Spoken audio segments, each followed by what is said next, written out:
Hello students, welcome to commerce मेरी जान। Student, जैसा कि आपको पता है कि जब भी किसी स्टूडेंट का फाइनल सिलेक्शन होता है तो उनके साथ हम इंटरव्यू कंडक्ट करते हैं जिससे वो आपको अपनी स्ट्रेटेजी बता पाए। इस इंटरव्यू का सबसे बड़ा फ़ायदा ये होगा कि जो नए स्टूडेंट अभी प्रिपरेशन स्टार्ट कर रहे हैं उनको सिलेक्शन लेने में जनरली 2-3 साल लग जाते हैं, लेकिन आप ये वीडियो देखेंगे तो आपको तरीका पता चलेगा कि तैयारी कैसे करनी चाहिए और क्या क्या मिस्टेक नहीं करनी चाहिए। तो मुझे पूरा विश्वास है कि इस वीडियो को आप ध्यान से देखेंगे और इसी प्रकार के और भी वीडियो देखेंगे तो आप 2 साल की बजाय 1 साल में सिलेक्शन ले सकते हैं। जो गलती आपको 2 साल बहुत सारे एग्जाम दे करके कुछ एग्जाम में रह करके पता चलेगी, वो गलतियां आपको अभी सीखने को मिल सकती है। तो जैसा कि आपको पता है, टीआरए एंड जूनियर अकाउंटेंट का रिजल्ट आया है जिसमें सीएमजे के पास डीवी में 175 प्लस सिलेक्शन थे और फाइनल में 95 प्लस सिलेक्शन है।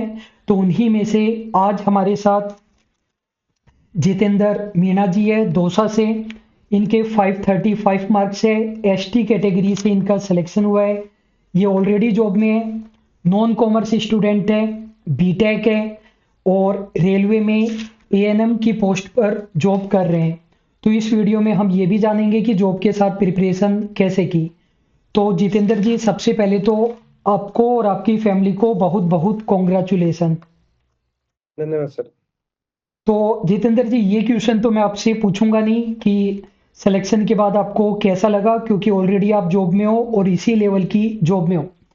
तो मैं आपसे ये जानना चाहूंगा कि जब इसी लेवल की अच्छी जॉब आप कर रहे हैं रेलवे में, तो आप टीआरए का एग्जाम आपने क्यों दिया और टीआरए में क्यों शिफ्ट होना चाहते हैं?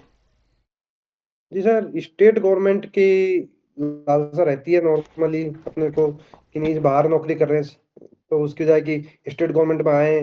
तो इसी कारण केवल जेआरए टीआरए का एग्जाम दिया था। फिर स्टेट गवर्नमेंट में आपके पास ज्यादा ऑप्शन होते नहीं है एक आरएस के अतिरिक्त। तो आरएस के बाद में अगर किसी जॉब में, अगर राजस्थान में सम्मानित जॉब में जेआरए है तो इसी कारण सीईटी और सीईटी के बाद में जेआरए एग्जाम दिया। तो ये बहुत ही अच्छी बात बताई कि इनको अपने स्टेट में आना था और टीआरए जूनियर अकाउंटेंट की जॉब भी अच्छी है और उसके अलावा केवल एक आरएएस ही ऑप्शन था, इसलिए ये इस जॉब में शिफ्ट हो रहे हैं। तो जितेंद्र जी, ये बताइए कि आपने टीआरए जूनियर अकाउंटेंट के लिए टोटल कितने मंथ प्रिपरेशन की, डेली कितने घंटे पढ़ते थे और कैसे नोट्स वगैरह बनाए या प्रिंट आउट निकाले, रिवीजन वीडियो से किया, नोट से किया, कैसे किया? सर मैंने बेसिकली तैयारी तो जब इसका नॉन सीईटी से एग्जाम हो रही थी उसी समय विचार था कि जेआरए अगर एग्जाम आएगा तो तैयारी करेंगे। उसके बाद में सीईटी एग्जाम हुआ तो फिर सीईटी के अनुसार तैयारी करी। सीईटी में अच्छे नंबर आए, 175 के अराउंड। इसके बाद में फिर तैयारी का कोई रूपरेखा थी नहीं, नॉन कॉमर्स बैकग्राउंड थे तो जैसे मार्केट में सब चलते हैं वैसे चले। लेकिन कॉन्फिडेंस नहीं आ रहा था। ये एग्जाम से लगभग 5 से 6 महीने पहले की बात है। सीईटी का रिजल्ट आया नहीं, आने की लगभग संभावना थी उस समय की। कॉन्फिडेंस नहीं था कि कर तो रहे हैं लेकिन क्या कर रहे हैं कुछ नहीं पता था। फिर एक जो हमारा साथी था उसने ये कहा कि चर्चा हो रही थी वैसे ही चाय पे कि क्या कैसी चल रही है तैयारी। मैंने कि कर रहे हैं लेकिन वो कॉन्फिडेंस नहीं है कि क्यों। मैंने कि एक तो नॉन कॉमर्स बैकग्राउंड है, ऑडिटिंग अकाउंटिंग जैसे सब्जेक्ट है जिनसे कभी कभी मतलब पाला नहीं पड़ा। सिंपल भाषा में है कि एक बार आप सीएमजे का कोर्स लेके देखो या फिर मेरी जो मैंने ले रखा है उसको एक बार लॉगिन करके देख लेना। मैंने कहा ठीक है देखते हैं। फिर उन्होंने मैंने कोर्स लिया, पढ़ा। उसके बाद में मुझे चीजें जो सर का जो पढ़ाने का तरीका है, खासकर जो अकाउंटिंग ऑडिटिंग और आरएसआर जीएफआर चारों सब्जेक्टों में, चारों मैनेजमेंट तक में भी कि जो नोट्स थे वो ऐसे जो जिनसे कि आप पीडीएफ फॉर्मेट में भी अगर आप पढ़ते हो तो आपको खुद के नोट्स बनाने की भी आवश्यकता नहीं है। जो फ्लो डायग्राम थे, वेन डायग्राम के माध्यम से जो समझाने का तरीका था, जो एक तरीके से शॉर्ट नोट्स का भी काम कर रहे हैं, आपके डिटेल नोट्स का भी काम कर रहे हैं। और इसके अलावा सर का पढ़ाने का जो तरीका, उनको याद कराने का जो मेथड, साइंटिफिक मेथड, इसकी फिर धीरे धीरे तैयारी फ्लो में आ गई और उसके बाद में फिर सेकंड पेपर में इतनी दिक्कत नहीं आई। फर्स्ट पेपर ऑलरेडी ठीक था तो उसमें तो कर ही लिया। आप अपने उस फ्रेंड का नाम भी बता सकते हैं एक बार? इमराज थे। ठीक है।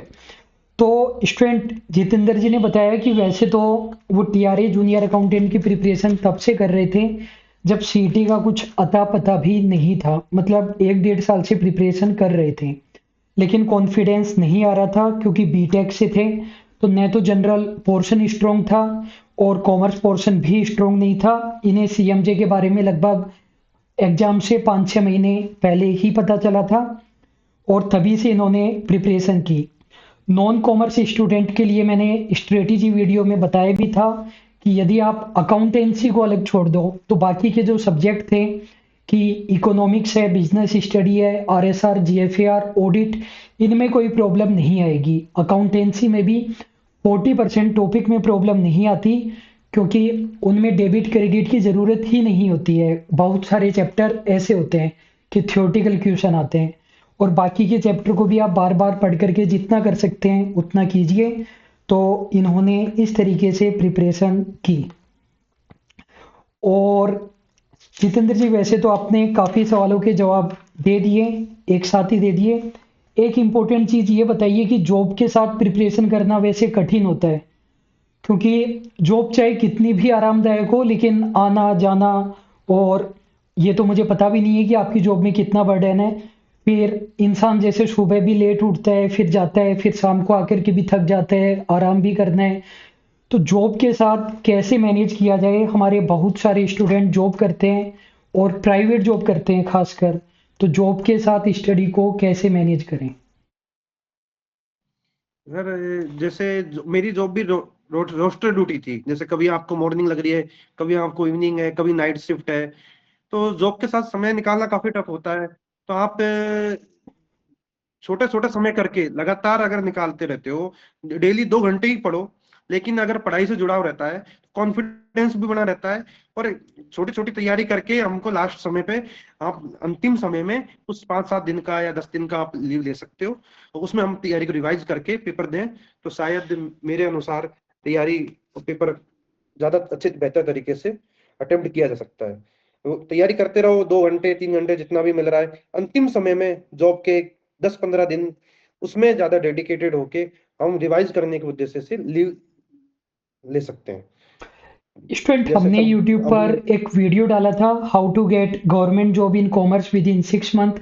उसमें भी हमने बताया है और 2-3 बार लाइव क्लास में भी हमने बताया कि जॉब के साथ प्रिपरेशन करने का क्या तरीका है। पहली बात तो सैटरडे संडे का यदि ऑफ रहता है कि 2 दिन का ऑफ है, तो उसमें आप कम से कम 20 घंटे निकालिए, 20 के भी 24 घंटे निकालिए 2 दिन में। और बाकी के 5 दिन बचे, उनमें चाहे 2 घंटे पढ़िए, 3 घंटे पढ़िए, ट्रेवल करके जाते हैं तो बस वगैरह के दौरान पढ़िए। तो मान लीजिए कि बाकी के जो 5 दिन है उनमें आपने 10 घंटे पढ़ा, 24 घंटे वो हो गए, टोटल 34 घंटे हो गए। 34 घंटे का मतलब डेली के लगभग 4-5 घंटे का एवरेज आ गया, जो कि जनरल स्टूडेंट का भी इतना ही आता है। यदि सैटरडे का ऑफ नहीं है तो आप बीच बीच में छुट्टियां ले सकते हैं, पेमेंट ही तो कटेगा, थोड़ा सा सेक्रीफाइस तो आपको करना पड़ेगा। और करना। छुट्टियां इस तरीके से लीजिए कि फ्राइडे सैटरडे संडे का ले लिया, या संडे और मंडे की छुट्टी ले ली, और वहां पर बता कर के मत रखिए कि मैं स्टडी करने के लिए छुट्टियां लेता हूं, वरना वो करने नहीं देंगे। बीच बीच में फेस्टिवल वगैरह भी आते हैं, उनमें आपको पढ़ना पड़ेगा, तो सेक्रीफाइस तो आपको करना पड़ेगा। उस तरीके से आप प्रिपरेशन कीजिए। नोट्स आपको लिखने ही नहीं है, प्रिंट आउट निकलवाइए, साथ में कुछ एक्स्ट्रा पेजेस लगा लीजिए, जो एक्स्ट्रा लिखना है वो उनमें लिखिए। और कुछ चीज़ें ऐसी होती है जिनमें बहुत ज़्यादा फोकस नहीं चाहिए, कुछ चीज़ें ऐसी होती है जिनमें बहुत ज़्यादा फोकस चाहिए। जैसे मान लीजिए कि कुछ क्लासेज ऐसी है जिनको आप आते जाते देख सकते हो, कि बस में आप जा रहे हो, 1 घंटे का रास्ता है, तो वीडियो क्लासेस तो आपने तब देख ली, और फिर अच्छे से आपको नोट्स की रीडिंग लगानी है, एमसीक्यू करने हैं, क्वेश्चन करने हैं, वो घर पर अच्छे से बैठ कर सकते हैं। या फिर क्लासेज आपने घर पर देख ली और एमसीक्यू वगैरह आप बस वगैरह में इस तरीके के माहौल में कर सकते हैं। तो तरीके आपको निकालने पड़ेंगे। यदि आप अपनी प्रेजेंट लाइफ से सेटिस्फाई नहीं है, उसको बेटर बनाना चाहते हैं, तो तरीके आपको निकालना पड़ेगा। तो जितेंद्र जी, हमारा लास्ट क्वेश्चन है, या सेकंड लास्ट आप बोल सकते हो, कि कॉमर्स मेरी जान के बारे में आपको जैसे अपने फ्रेंड से पता चला, तो सीएमजे के साथ आपका एक्सपीरियंस कैसा रहा, क्लासेज वगैरह का या और भी चीज़ों का? और सबसे ज़्यादा दिक्कत आपको कौन से सब्जेक्ट में आई, या कुछ कमियां नज़र आई जिनको आप इम्प्रूवमेंट कराना चाहते हैं, तो वो भी बता सकते हैं। जैसे एक चीज की, दो चीजों की शिकायत बहुत सारे स्टूडेंट हमसे करते हैं। एक तो ये कि अननेसेसरी डिटेल करवाता है सीएमजे। इवन एक स्टूडेंट ने गूगल प्ले स्टोर पर रिव्यू में ये डाला कि सीएमजे इसलिए इतने ज़्यादा सिलेक्शन देता है क्योंकि सीएमजे सब कुछ करा देता है, तो क्वेश्चन तो मिलेंगे ही मिलेंगे। तो आपने जैसे नोट्स वगैरह भी पढ़े, तो आपको ऐसा लगा कि जैसे बुक वगैरह में होता है कि मतलब सब कुछ उस तरीके से कहानियां लिखी होती है, या फिर छोटे छोटे पॉइंट में होता है, और डिटेल तो हमें लगता है कि हम कराते हैं। और एक दूसरी कमी ये बताते हैं कि जो वीडियोज वगैरह है वो स्लो आते हैं, टाइम ज़्यादा लेता है। तो ये सीएमजे के साथ एक्सपीरियंस कैसा रहा, ये आप बताइए। सीएमजे के साथ क्या, बेसिकली मेरा कॉमर्स के साथ पहला ही अट्रैक्शन था। उसमें जैसा आप बताते थे कि एग्जाम के बीच में कि पेपर का लेवल किसी भी प्रकार का आ सकता है, और वास्तव में हुआ भी ऐसा ही। अगर इतना डीप में नहीं पढ़ के गए जाते, इतना आपके जो नोट्स थे वो जो पॉइंट वाइज फॉर्मेट में थे, वो काफी डीप एग्जांपल दिए थे आपने, अगर इतना डीप में नहीं पढ़ के जाते तो उस पेपर को अटेम्प्ट करना आसान नहीं होता। तो मैं ये आपकी जो आपने बोला कि नहीं डिटेल में नहीं होता, क्योंकि आजकल का पेपर का लेवल का कुछ पता नहीं होता, चाहे आप आरपीएससी का पेपर लो, चाहे अधीनस्थ का, किस लेवल पे जा सकता है उसको अनुमान करना आसान नहीं है। तो अगर हम हाई लेवल की तैयारी करके जाएंगे तो ऑटोमेटिकली इस लेवल पे अटेम्प्ट कर देंगे, लेकिन अगर हम मीडियम लेवल पे हैं और पेपर का लेवल हाई आ गया तो फिर अटेम्प्ट करना काफी हद तक टफ रहेगा। तो वो तो मुझे नहीं लगता कि आपका जो शिकायत है वो शिकायत सही है, वो किसी भी की। और अगर स्लो वाली बात है तो आप उसको स्पीड करने का ऑप्शन आता है नहीं बकायदा ऐप में। नहीं, स्लो आपको का लगता है मतलब, कि आप दो। नहीं स्लो का मतलब वो ये बता रहे हैं कि वीडियोज वगैरह लेट आते हैं। कुछ बच्चों को ऐसे लगता है कि कोर्स हमने परचेज कर लिया तो सब कुछ आज ही चाहिए हमें कंटेंट। हम ये नहीं कर सकते कि हम आज मतलब 5.5 एक सब्जेक्ट तो हो समझ गए। नहीं सकते कब उसको। मतलब स्टूडेंट का कहने का मतलब ये है कि 6 में से 5 या 5.5 सब्जेक्ट हो गए और एक सब्जेक्ट की कुछ क्लासेज बची हुई है, तो स्टूडेंट ये कहता है कि पहले आप 6 सब्जेक्ट करा दोगे तब रिवीजन होगा, उससे पहले मैं बाकी के सब्जेक्ट का रिवीजन कर ही नहीं सकता। आप यदि एग्जाम से 20 दिन पहले फ्री करोगे ना, तो हमें तो आपने रिवीजन के लिए केवल 20 दिन दिए हैं। लेकिन मेरा ये है कि आपने जो सब्जेक्ट का जो करवाते हो वो क्रम सही होता है कि जिसमें आपने इंपॉर्टेंस है और जो एग्जाम ओरिएंटेड है। जैसे आपने पहले मैनेजमेंट या अपने बिजनेस बिजनेस वाला सब्जेक्ट लिया, तो आपको कि इसमें स्कोरिंग भी है। तो हम अगर उसी अनुसार तैयारी करें तो ज्यादा सही रहे। और जो सब्जेक्ट लास्ट में करवा रहे हैं उसके लिए भी सफिशिएंट टाइम 15-20 दिन मिल जाता है कि हम उसको रिवाइज कर पाए। तो उसमें भी मुझे कोई ऐसा लगता नहीं है कि, और कोर्स टाइमली कंप्लीट हो ही गया था लगभग अपना। तो रिवीजन करने का टाइम मिल गया, रिवीजन क्लासेस भी हुई थी उसमें, और रिवीजन नोट्स तक भी आए थे, कोई अपडेट हुआ था इकोनॉमिक्स में वो भी आपने अलग से कर दिया था, जो कि मुझे बकायदा बाहर के नोट्स कहीं पे मिले नहीं थे कि अपडेटेड नोट्स थे डाटा सहित में। तो उसका भी कोई इससे प्रॉब्लम तो मुझे पर्सनली फेस हुई नहीं। स्टूडेंट, ये एक इंटरव्यू वीडियो नहीं है, ये एक स्ट्रेटेजी वीडियो है आपको ये बताने के लिए कि जो 1% बच्चों का सिलेक्शन हो रहा है वो किस तरीके से हो रहा है। तो दो तीन और सर ये जो चीजें। वीडियो में होता है कि जो ये आंदोलन वगैरह का एक ये नहीं, जो वो सीन चला वो था। वो पॉइंट हम लेंगे एक बार। यहाँ तक के पॉइंट में लेता हूँ। तो स्टूडेंट, दो तीन इंपॉर्टेंट चीजें मैं आपको बताना चाहूंगा। यदि आपको सिलेक्शन लेना है, मैं जो भी बता रहा हूँ वो मुझे पता है कि 1% बच्चे ही फॉलो करेंगे, उन्हीं तक मैं बात पहुंचाना चाहता हूँ। पहली बात तो जो आपको सिलेक्शन लेना है तो आप ध्यान रखिए, पास्ट पेपर या पास्ट ट्रेंड को मत देखिए, ये मेरी पहली बात है। पेपर किसी भी लेवल का आ सकता है। दूसरी बात, आपका कंपटीशन उन बच्चों के साथ नहीं है जो आपके आसपास है। आपका कंपटीशन उन बच्चों से है जो 3 4 5 साल से तैयारी कर रहे हैं और बहुत सारे एग्जाम में किनारे पर आकर के रह गए हैं। इस टीआरए जूनियर अकाउंटेंट के एग्जाम में जो बच्चे रह गए हैं ना किनारे पर आकर के, वो बच्चे आपको फाइट देंगे एफसीआई और जेवीबीएनएल के एग्जाम में, या आरसीडीएफ और राजफेड के एग्जाम में। उन बच्चों के अकॉर्डिंग आपको तैयारी करनी पड़ेगी। तीसरी बात, यदि हम कम लेवल से तैयारी करें और एग्जाम में हाई लेवल का आ जाए तो आप शिकायत करो। आप ये शिकायत नहीं कर सकते कि आप डिटेल करवा रहे हो, इसकी जरूरत नहीं है, आपको पेपर वाले दिन पता चलेगा। जब हम मैच द फॉलोइंग वाले क्वेश्चन करवा रहे थे, ऐसे वाले क्वेश्चन करवा रहे थे, तो लोग बोल रहे थे कि यूजीसी नेट में आते हैं, टीआरए में ऐसे क्वेश्चन नहीं आते। आज तक नहीं आए, लेकिन इस बार आए कि नहीं आए, उन चीजों का आपको ध्यान रखना पड़ेगा स्टूडेंट। और रही बात रिवीजन वगैरह की, अगर 6 में से 5 सब्जेक्ट कंप्लीट है तो उनका रिवीजन करने से आपको किसने रोका है? उनका रिवीजन कीजिए ना। ये थोड़ी है कि मेरी लास्ट क्लास हो जाएगी तभी मैं रिवीजन स्टार्ट करूंगा, इस चीज का क्या लॉजिक हुआ? और एक और बात मैं कहना चाहूंगा, कोर्स को फिनिश करना अलग चीज है, कंप्लीट करना अलग चीज है।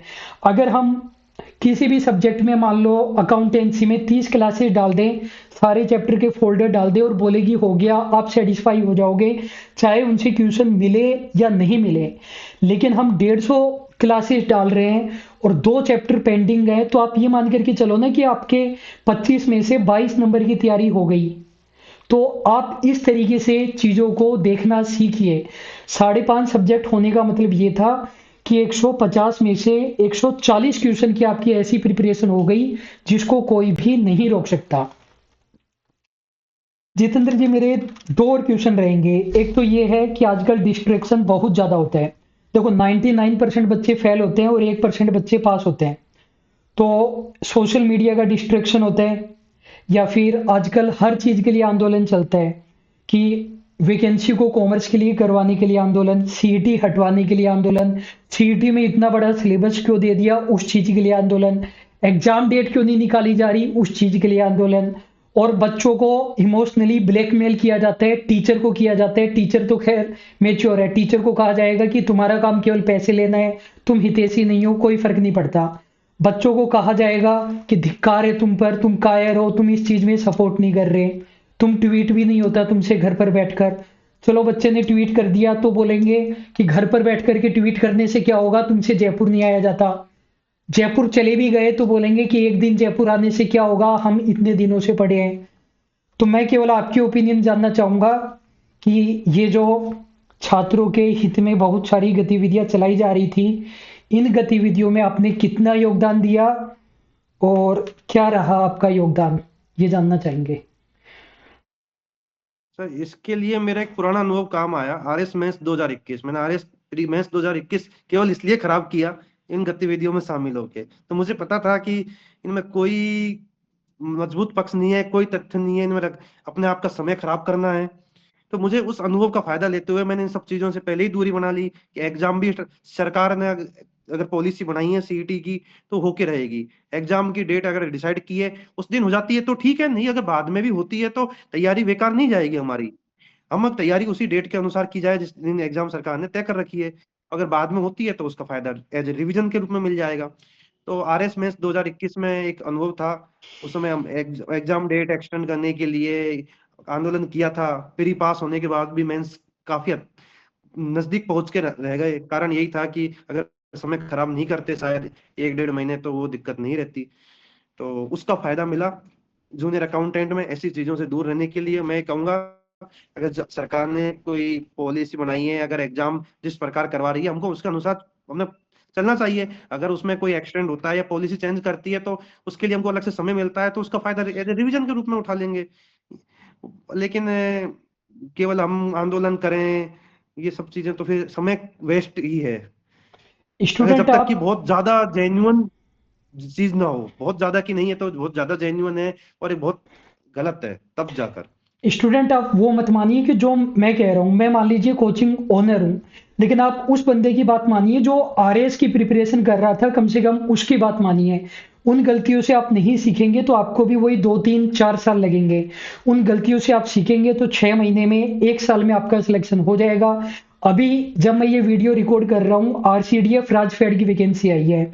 मेरे एक साथी टीचर कह रहे हैं कि आरसीडीएफ में पिछली साल एक्सपीरियंस मांगा था, तुम आंदोलन करो, आरसीडीएफ से एक्सपीरियंस हट जाएगा। अगर गवर्नमेंट एक्सपीरियंस मांग रही है, वो नहीं हटेगा। केवल वो 99% बच्चे अपना टाइम खराब करेंगे और वो 1% बच्चे सिलेक्शन लेकर के जाएंगे। आपको विद्यार्थी बनना है तो आपको स्वार्थी होना ही पड़ेगा। इवन जेवीवीएनएल के लिए एक टेलीग्राम ग्रुप में मैंने देखा, उसमें डाला जा रहा है कि सीएस को फायदा होता है, कॉमर्स का सिलेबस 67% है, दोनों को बराबर बराबर करने के लिए आंदोलन चलाओ, दूर रहोगे तो ही सिलेक्शन होगा। जितेंद्र जी, एक और बात है, जब ये डीवी रिजल्ट आया था तो 2 चीजें हुई। एक तो कुछ टीचर ने वीडियो बनाया, रोते हुए वीडियो बनाया कि हमारे बच्चों के साथ धांधली हो गई, गलत हो गया, स्कैम हुआ, धोखाधड़ी हुई। हालांकि वही टीचर अब फिर से सामने आकर, जिनके डीवी में सिलेक्शन नहीं हुए थे और वो वीडियो में रो रहे थे, अब ये बोल रहे हैं कि हमारे 3,000 से ज्यादा सिलेक्शन हो गए। मतलब डीवी में नहीं हुआ था लेकिन फाइनल में डायरेक्ट हो गए। तो टीचर ने तो मान लो कहा होगा बच्चों को सेटिस्फाई करने के लिए कोई दिक्कत नहीं है, इसलिए कहा होगा, और बच्चे भी कह रहे थे। तो फिर उन चीज़ के रिगार्डिंग यदि आप अपनी ओपिनियन बताना चाहें तो बता सकते हैं, इग्नोर करना चाहें तो भी कर सकते हैं। आपने सुना जरूर होगा, ये कहा गया कि 90% बच्चे चीटर है। मुझे तो चलो, मेरा तो नहीं पता, मेरे मेरे आसपास के काफी लोग हैं जो काफी लंबे समय से इस तैयारी से जुड़े हुए थे। बकायदा जब इस वैकेंसी का कोई अता पता भी नहीं था कि ये मतलब सीटी से होगी या नॉन सीटी से हुई होगी, उस समय से जुड़े हुए थे। उनका काफी अच्छा स्कोर है, मतलब इवन 650 तक आराम से मेरे काफी साथियों के स्कोर है। तो मुझे नहीं लगता कि ऐसा कोई आज इसमें कोई गलत कुछ हुआ है। अगर मेरे आसपास तो मुझे ऐसा कुछ नजर नहीं आता नहीं है। काफी लगभग 10 से 12 साथी मेरे जिनको मैं जानता हूँ, जिन काफी अच्छे स्कोर है अपनी मेहनत के दम पे, और उनके भी काफी और एग्जामों में, जैसे ईएमआरएस अकाउंटिंग में, काफी और एग्जामों में भी सिलेक्शन लिया है एट ए टाइम, उसी तैयारी के जो अकाउंटेंट की तैयारी थी उसी को की तैयारी के अपना मजबूत करते हुए। तो मुझे तो नहीं लगता कि ऐसा कुछ हुआ है बकायदा। स्टूडेंट कंक्लूजन यही है, और यदि आपको सिलेक्शन लेना है तो इन चीज़ों से आपको दूर रहना पड़ेगा, केवल तैयारी पर फोकस करना पड़ेगा, तभी आपका सिलेक्शन होगा। और जितेंद्र जी, आपने बहुत अच्छी अच्छी बातें बताई, और कुछ आप कहना चाहें तो, कोई भी यही है कि एडवाइस ओपिनियन आपका, देना चाहें। नहीं, कॉमर्स बैकग्राउंड की जो तैयारी का जो आपका एक आधार था, अकाउंटिंग ऑडिटिंग का जो बताया तरीका, काफी ठीक कि पॉइंट नोट्स, कभी कभी ऐसा भी होता था कि मैं क्लास नहीं ले पा रहा क्योंकि जॉब भी थी, तो केवल नोट्स पढ़ लो पॉइंट फॉर्मेट में, जो साइंटिफिक नोट्स थे उन्हीं को पढ़ के, खासकर आरएस एंड जीएफआर में काफी सही स्कोर कर किया, और काफी हेल्प मिली कुल मिला के। जितेंद्र जी मतलब एक खुद के नोट्स बनाने की आवश्यकता नहीं पड़ी, ऐसा नहीं है कि आप खुद के नोट्स पढ़ने पड़े हों, तो जि, वो समय बच गया मेरा मेनली तो। जितेंद्र जी एक लास्ट क्वेश्चन हो रहा है, मतलब ये सभी क्वेश्चन है ना उन चीजों से लिए गए हैं जो आसपास चीजें चल रही है। तो आजकल एक और चीज चलाई जा रही है कुछ लोगों के द्वारा, वो ये कहते हैं कि मतलब जो सिलेक्शन है ना वो बच्चा अपने आप लेता है, एकेडमी कुछ नहीं करती, टीचर का कोई योगदान नहीं है, नोट्स वोट्स कोर्स वोर्स, क्योंकि टीचर तो सभी को सेम देता है। हालांकि मैं भी यही मानता हूँ कि 70-80% वो स्टूडेंट की ही अपनी मेहनत होती होगी। तो आपको क्या लगता है कि मतलब कि कोर्स से बेनिफिट हुआ, या फिर कितना परसेंट आप बेनिफिट मानते हो कि यदि आप सेल्फ स्टडी करते बिना किसी टीचर की हेल्प के, और आपने कोर्स वगैरह लिया, तो कितने परसेंट आपके चांस कम हो जाते हैं, या क्या लगता है आपको? सर अब उस चीज का तो ये है कि जैसे नॉन कॉमर्स बैकग्राउंड हूँ, अगर मैं ऐसे ही तैयारी करने जाऊँ तो कॉमर्स जैसी सब्जेक्टों को का एक, हर सब्जेक्ट का एक अप्रोच होता है तरीके से तैयारी करने का, कि हर सब्जेक्ट की एक डिमांड होती है। शायद मुझे ऐसा लगता है कि जैसे आप सीएमजे के जो कोर्स है उसके माध्यम से हम उस सब्जेक्ट के अप्रोच पा पाया, और अकेले शायद उस अप्रोच को पाना, क्योंकि नॉन कॉमर्स, हाँ मैं अगर कॉमर्स बैकग्राउंड का होता तो शायद उस अप्रोच को शायद हैंडल कर सकता था, पर नॉन कॉमर्स बैकग्राउंड की वजह से वो मुझे जो गाइडेंस मिला कि नहीं, इस सब्जेक्ट को इस तरीके से पढ़िए और इतना पढ़िए, और इतना ही आपके एग्जाम ओरिएंटेड है, और इस नोट्स जो मिले तो काफी मददगार मिली। मतलब 50% तक मैं अपनी नोट्स और स्ट्रेटेजी और जो गाइडेंस को 50% अपनी जो मैं अपनी मेहनत है या फिर अपने साथियों की दुआओं की। हाँ तो जी। स्टूडेंट जितेंद्र जी ने बहुत अच्छी अच्छी बातें हमको बताई, और मुझे विश्वास है कि आपको बहुत कुछ सीखने को मिला होगा। आपको क्या क्या नई चीज़ें सीखने को मिली, क्या मिस्टेक आप दूर करेंगे, ये आप कमेंट बॉक्स में बताइए। कमेंट बॉक्स में बताने से आपका पढ़ और ज़्यादा सुदृढ़ होगा। और मैंने जैसा कि बताया 95 प्लस फाइनल सिलेक्शन है, हम कोशिश करेंगे ज़्यादा से ज़्यादा बच्चों को सामने लाने की। हालांकि सभी बच्चे हो सकता है इंटरव्यू के लिए नहीं आ पाए, कोशिश करेंगे ज़्यादा से ज़्यादा बच्चों को लाने की। और कॉमर्स वाले स्टूडेंट से भी हम इसी प्रकार के क्वेश्चन पूछेंगे। कोई क्वेश्चन आपको लगता है इस वीडियो में नहीं पूछा गया, आपकी क्वेरी है, तो कमेंट बॉक्स में ज़रूर बताइए, वो भी हम आने वाले विद्यार्थियों से पूछेंगे। तो अभी के लिए बस इतना ही। और जितेंद्र जी, आपको फिर से बहुत बहुत congratulation, thank you. Thank you sir.